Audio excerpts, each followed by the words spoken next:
Have you ever wondered if what you experienced was just emotional abuse or something deeper? If you've ever walked away from a conversation feeling confused, guilty, small, as if you did something wrong without knowing exactly what, that's no coincidence. What if I told you that not all emotional abuse is narcissistic, but all narcissistic abuse leaves very specific scars on your identity? Maybe today you'll finally understand what actually happened to you. Hello, my name is Lauren Mitchell. If this video resonates with you, I invite you to subscribe to the channel and give this video a like. Also, check out the link in the description to see my ebook. No single video or random explanation compares to this material. Here, for the first time, you'll find a complete, organized, and welcoming guide.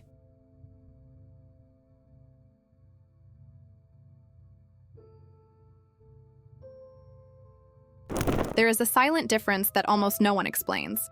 Emotional abuse can happen due to immaturity, lack of control, or unresolved trauma. The person hurts others because they don't know how to deal with frustration, fear, or rejection. That doesn't justify it, but it helps to understand that there isn't always a strategy behind it. Now, in narcissistic abuse, there is an intention to control. A narcissistic person doesn't just react on impulse. They test boundaries. They observe your weaknesses. They learn what affects you, and then they use it. Do you remember when you shared something intimate, a deep insecurity, and months later that was thrown back in your face during an argument? In common emotional abuse, the aggression is usually explosive. In narcissistic abuse, it's calculated. You feel like you're always being analyzed. As if you're in a game you didn't know you were playing. What do you feel? Confusion, constant guilt, the sensation of being evaluated all the time. What is the narcissistic person thinking? If I control the narrative, I control her. The psychological mechanism behind this is an extreme need for validation and superiority. A narcissist's self-esteem depends on feeling above others, in command, and admired. When they realize they can emotionally destabilize you, they find a source of power. A practical example: you come home happy, sharing an achievement. Instead of celebrating, the person minimizes it. They make a joke. They change the subject. Then they tell you that you're being too sensitive. This isn't just coldness. It's the subtle sabotage of your self-esteem. In common emotional abuse, there can be genuine regret after the aggression. In narcissistic abuse, there is justification, blame shifting. And here begins the first major revelation.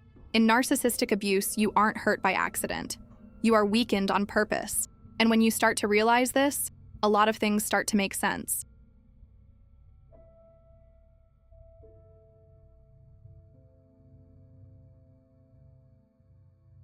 In common emotional abuse, episodes tend to be irregular. There are conflicts, exaggerations, harsh words, but there are also moments of real awareness. The person recognizes their mistake. They show remorse. They try to change, even if they fail. In narcissistic abuse, however, there is a pattern. It's cyclic, predictable, strategically confusing. First comes the love bombing. You feel chosen, special, seen like never before. The connection feels deep, almost spiritual. It feels like destiny. Then, small criticisms begin. Subtle comments. Comparisons disguised as jokes. You find it odd, but you ignore it.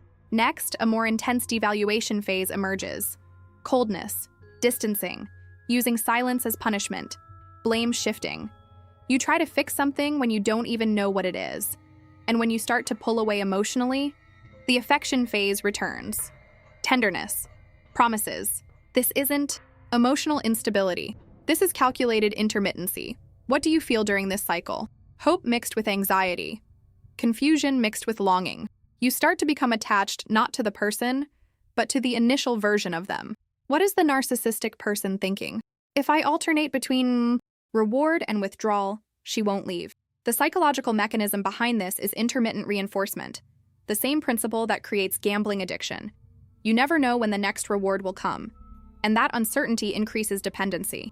Practical example: after days of being ignored, you receive a sweet text, a kind gesture, a perfect night, and that temporarily erases weeks of pain.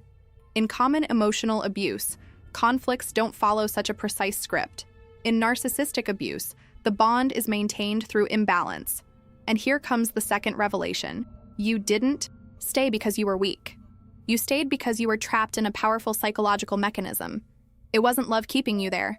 It was hope, strategically activated. And when you understand this, the guilt begins to fade.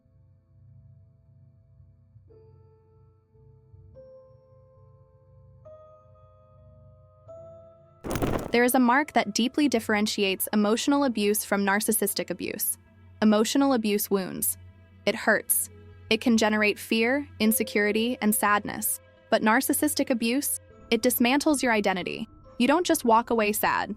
You walk away doubting who you are. You start to ask yourself, am I overreacting? Am I too difficult? Am I ungrateful? In common emotional abuse, you suffer because of what happened. In narcissistic abuse, you start to question your own perception of reality. This happens because of the constant manipulation of the narrative.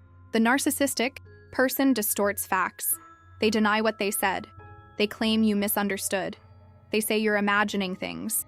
Over time, your internal confidence weakens. What do you feel? Mental exhaustion, constant anxiety, fear of saying the wrong thing, the feeling of always walking on eggshells. You stop trusting your own judgment. What is the narcissistic person thinking?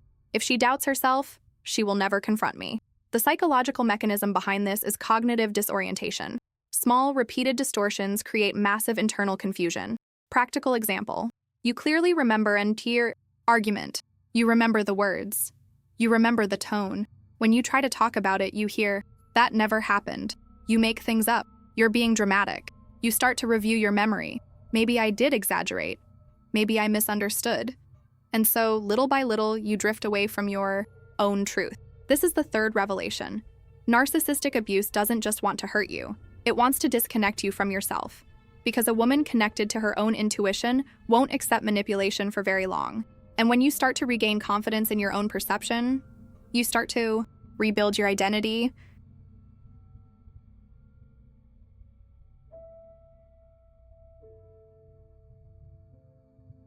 There is something many women realize too late. In common emotional abuse, when a relationship ends, the pain is clear. You know you were hurt. You might feel longing.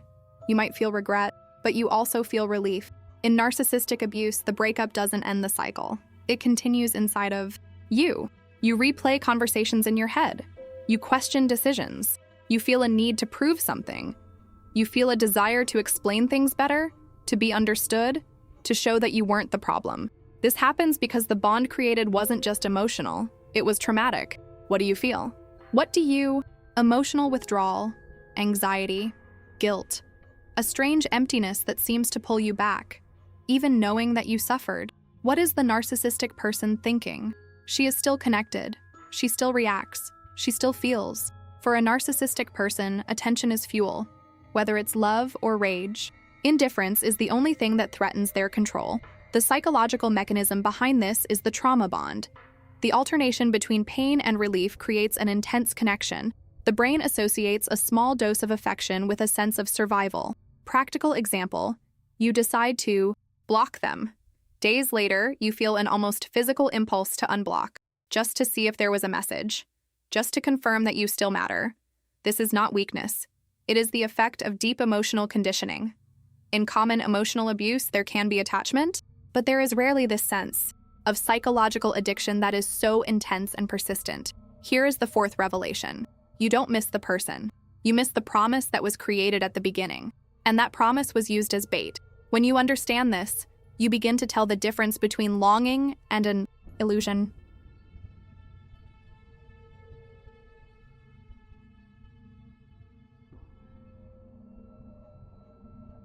If it was emotional abuse, you were hurt. If it was narcissistic abuse, you were manipulated, destabilized, and conditioned. But in neither case were you weak. You believed, you tried, you loved truthfully. Now, perhaps something is clicking into place inside you. And when understanding arrives, liberation begins. Feel free to leave your story, vent a bit, or even suggest a topic for the next video in the comments. Click the link in the video description to check out my ebook and support our content by becoming a channel member. Click on the suggested video on the screen to stay with me, and remember, you are light. Never forget to shine.